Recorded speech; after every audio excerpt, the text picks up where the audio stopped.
Hello everyone, welcome to English Shorthand classes, exercise 23. Get ready for the dictation. Start.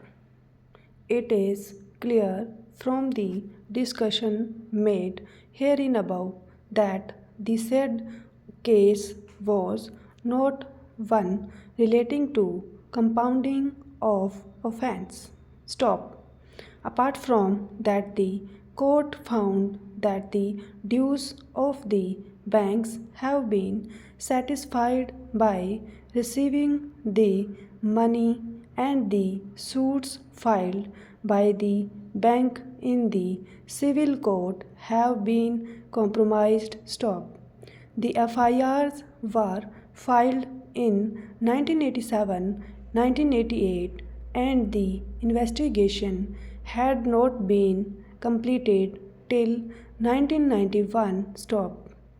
On those facts, the court, rendering the judgment in July 1996, felt that having regard to the lapse of time and also having regard to the fact that there is a compromise decree satisfying the bank's dues, there is no purpose in allowing the criminal prosecution to proceed. Stop.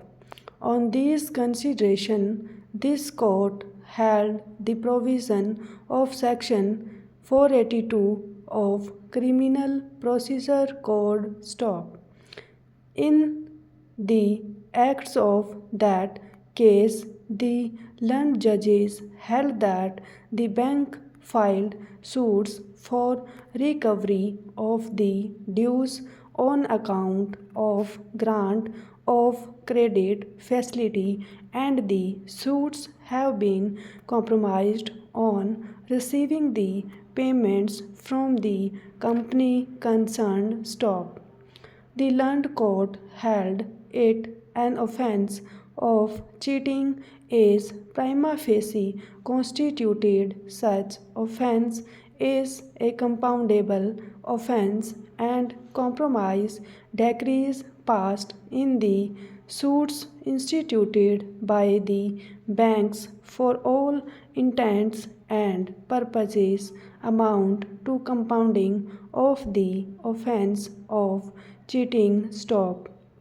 In that case, the court came to the conclusion, since the claims of the banks have been satisfied and the suits instituted by the banks have been compromised on receiving payments, the court felt that the complaint should not be pursued any further, and therefore the decision of the High Court in quashing the complaint does not require any interference under Article 136 of the Constitution. Stop.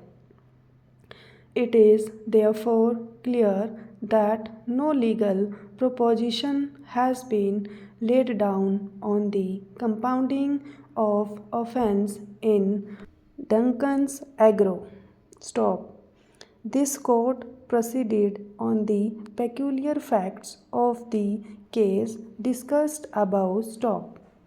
Therefore, the said decision cannot be an authority to contend that by mere sanctioning of scheme, the offences committed by the appellant company prior to the scheme stand automatically compounded. Stop. Reliance was also placed on the decision of this court in the case of CBI New Delhi, reported in 5 SCC 257. Stop.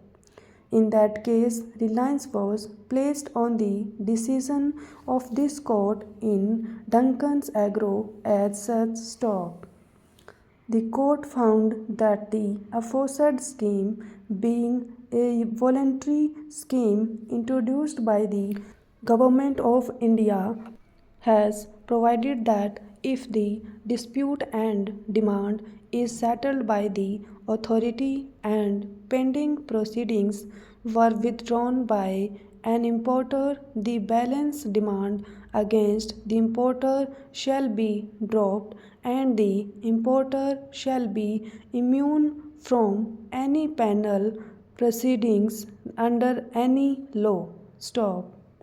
The court also came to the conclusion that under the Customs Act 1962, the appellant have been discharged and the scheme granted them immunity from prosecution. Stop.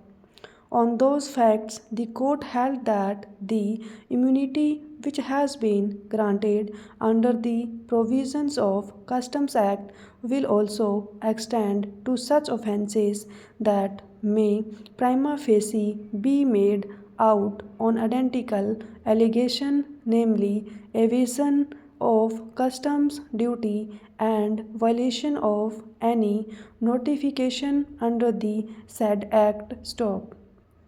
The court also found on a reading of the charge sheet and the FIR that there was no allegation against the appellant of any international deception or of fraudulent or dishonest intention. Stop.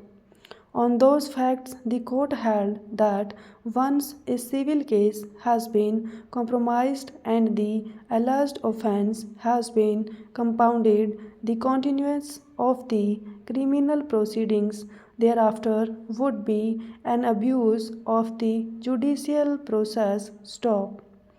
Reliance was also placed on the judgment of this court in the case of CBI and other. Stop. In paragraphs 30 and 31 of the judgment, this court held that dispute between company and the bank have been set at rest on the basis of compromise arrived at between them. Stop. The court noted that bank does not have any claim against the company. Stop. The court poses the question whether the power of quashing criminal proceeding was suffering from some disability a person to represent the aforesaid category of persons is only competent to compound the offence, and in such cases the permission of the court is statutory required. Stop. Section 320 within bracket 4 within bracket B also reiterates the same principle by providing that when a person who is otherwise competent to compound an offence is dead, his legal representatives as defined under the Code of Civil Procedure may, with the consent of the court, compound such offence. Stop. Therefore, representation of the person compounding has been statutorily provided in all situations. Stop. Relying on the aforesaid clause in section 147 of the NI Act, Learned Counsel for the appellant argued that a 3-judge bench decision of this court in Damodar case held that in view of the clause in section 147 of NI Act, which is a special statute, the requirement of consent of the person compounding in section 320 of the code is not required in the case of compounding of an offence under NI Act. Stop. This court is unable to accept the aforesaid contention for various reasons. Stop. अगर आप daily practice follow कर रहे हैं तो comment में regular लिखो.